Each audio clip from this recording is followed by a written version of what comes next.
Nice. Oke, ya. Hai guys, gimana kabarnya nih? Semoga selalu dalam keadaan sehat ya.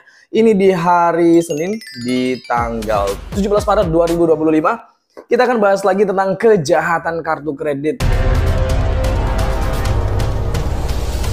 Buat kamu yang sudah punya kartu kredit, hati-hati. Buat kamu yang belum punya juga hati-hati. Dua ya. Yang sudah punya sama yang belum punya juga hati-hati. Ini lagi marak banget terjadi, semakin marak, banyak banget yang kena ya. Nanti akan kita bahas kalau kita sudah kena seperti ini harus gimana sih, biar nggak kena harus gimana. Oke, sebelumnya kita kasih intro dulu nih buat kamu yang lagi cari tab. Ini ada Advan A10 ya, ini WiFi series. Ini harganya di bawah 1 juta dengan kapasitas itu baterainya sudah menggunakan 5000 mAh. Android-nya sudah 14 dengan spek di RAM-nya 4 GB dan internal storage-nya 64 GB. Ini sudah menggunakan USB Type-C ya untuk kameranya, di depannya 2 megapiksel dan di belakang 5 megapiksel. Oke, layarnya sudah menggunakan 10 inch dan ini tipikal layarnya adalah IPS display. Oke, tapi meskipun IPS ini sudah proper ya untuk mendukung pekerjaan kantor kamu nih. Atau sekedar untuk nonton, untuk browsing-browsing, ini sudah proper banget nih, tampilannya seperti ini. Dan di bagian belakangnya ini looks like metal, tapi sebenarnya ini bukan metal. Ini kalau kita lagi dipakai, ini feel dinginnya tetap dapat, jadi nggak gampang panas. Looks like-nya premium ya. Tampilannya seperti ini. Sip. Oke, buat kamu yang ingin dapatkan tab Advan A10 ini, kamu bisa membelinya di marketplace ataupun di link yang ada di dalam video ini. Oke, kita akan langsung masuk ke materinya. Kita singkirkan dulu. Nih, disclaimer ya, hati-hati, kita tidak bermaksud menjelek-jelekan pihak manapun. Tetapi ini adalah reminder buat kita semua, hati-hati. Karena ini yang melakukannya adalah 021, Greeter Jakarta.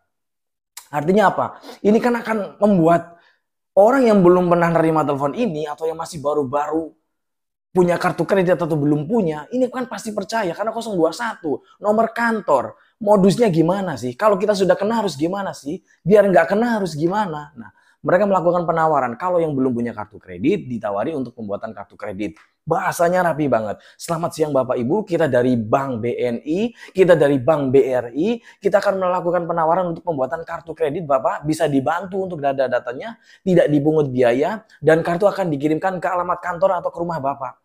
Ini benar-benar membuat build trust yang sangat tinggi. Bahasanya sangat rapi, lembut, terstruktur, dan benar-benar bisa bikin terkecoh kalau kita nggak hati-hati. Setelah kita memberikan datanya, mereka tuh benar-benar memproses data kita ke bank. Disubmit datanya, kemudian diproses. Pertanyaannya, verifikasinya gimana? Gampang. Karena targetnya adalah yang sudah bankable, yang datanya bagus. Jadi untuk verifikasi yang gampang-gampang aja, bahkan tidak perlu telepon. Hanya menggunakan instant approval, itu banyak banget caranya. Limit-limit di bawah 10 juta itu termasuk instan. Nggak pakai verif, bisa tutup mata. Yang penting datanya jelas, valid, cukup telepon kantor sekali, selesai. Atau bahkan tidak telepon kantornya malah. Tapi limitnya limit yang bawah-bawah. Limit pemula. Yang gampang. Nah setelah itu kartu dikirim, kita terima kartunya. Kemudian mereka akan eksekusi. Pak, dibantu untuk aktivasinya. Kira-kira kita percaya nggak? Percaya, karena kartunya beneran datang. Dia giring kita untuk melakukan aktivasi, kemudian nanti landingnya atau goalnya adalah OTP. Disitulah masalahnya. Limit kita akan dikuras habis. Dia bisa bermain, mendapatkan limit tanpa harus sibuk menyiapkan datanya. Ini rapi banget. Nah yang sudah punya gimana? Sama, ditawari untuk kenaikan limit, cashback. Jadi buat kamu yang lagi apply nih, baru-baru apply, ini akan kayaknya ditambung dulu deh. Nanti deh, ini baru dapat nih. Baru transaksi pertama nih. Nanti fresh, ini masih seger nih. Nanti eksekusinya modelnya penawaran limit. Jadi mereka memang mendapatkan data itu. Jadi mereka dapat data nih. Eksekusi di luar, yang belum punya ditawari aktivasi, yang sudah punya akan ditawari naik limit atau program cashback. Balik lagi, yang sudah baru banget punya nih.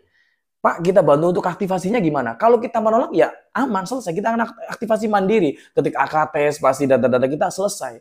Tetapi kalau yang nggak ngerti, dibantu Pak untuk aktivasinya? Ya. Tapi kalau kita risih, kemudian kita bilang, saya nggak mau lah Mbak, saya mau tutup aja kartu kreditnya setelah saya pikir-pikir. Masalah lagi. Ya sudah Pak, kita bantu untuk penutupan kartu kreditnya. Mampus di situ. Kita dikirim tetap OTP.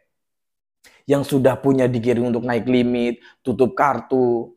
Yang baru punya ditawari tutup kartu, aktivasi. Sama Pak. Ini bener-bener rapi banget. Nah, kalau kita baru banget ngalami kejadian kayak gini, segeralah bikin laporan sanggah transaksi ke bank terkait, kemudian bikin LP. Kalau masalah peluang baliknya limit itu berapa persen atau berhasil atau tidak, sia-sia atau tidak, ini tetap 50-50. Karena yang namanya sanggah transaksi itu udah keputusan analis, udah keputusan bagian terkait, karena ini memerlukan investigasi, di mana ketika investigasi tagihan tetap berjalan. Kita harus menyelesaikan tagihannya. Biasanya bank itu tetap akan memberikan opsi untuk memberikan cicilan 0% di rentan waktu tertentu karena si nasabah ini mengalami musibah seperti itu. Tapi kan hakikatnya yang namanya OTP, transaksinya tetap menjadi tanggung jawab milik kartu, menjadi tanggung jawab milik limit. Kita nggak bisa ngapa-ngapain sebenarnya. Baiknya ketika ada telepon seperti ini, record. Misalkan kita ragu-ragu, record. Misalkan kita lebih ragu-ragu, gak usah, tolak. Dari manapun itu teleponnya, kira-kira ragu-ragu, tolak aja. Apalagi kalau endingnya ada OTP. Ingat, one time password itu adalah transaksi. Gak ada yang namanya cashback belanja, gak ada yang namanya konfirmasi penutupan. Gak ada seperti itu. Bahkan untuk aktivasi kartu kredit pun, misalkan ada OTP, itu pasti tidak akan meminta si customer service yang resminya. Yang legal itu tidak akan meminta. Dia hanya akan konfirmasi, baik Bapak, aktivasinya sudah selesai, silakan bisa menggunakan kartu kreditnya.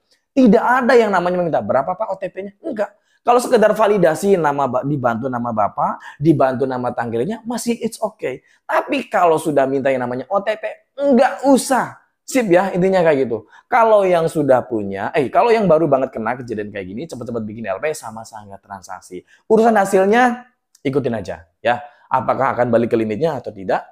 But setidaknya kita sudah mengupayakan untuk memberikan report kepada bank bahwa ini ada kejadian seperti ini. Tolong untuk RMU-nya. Untuk RMU dari bank yang sering kejadian banget cash seperti ini, jangan tutup mata. Nasabah kalian banyak yang kena. Ya, rating nanti lama-lama anjlok. Jangan dibiarkan. Ini banyak banget yang kena. Telemarketing yang sering nawarin, dipantau. Sip ya. Thanks for watching. Semoga bermanfaat. See you on the next video.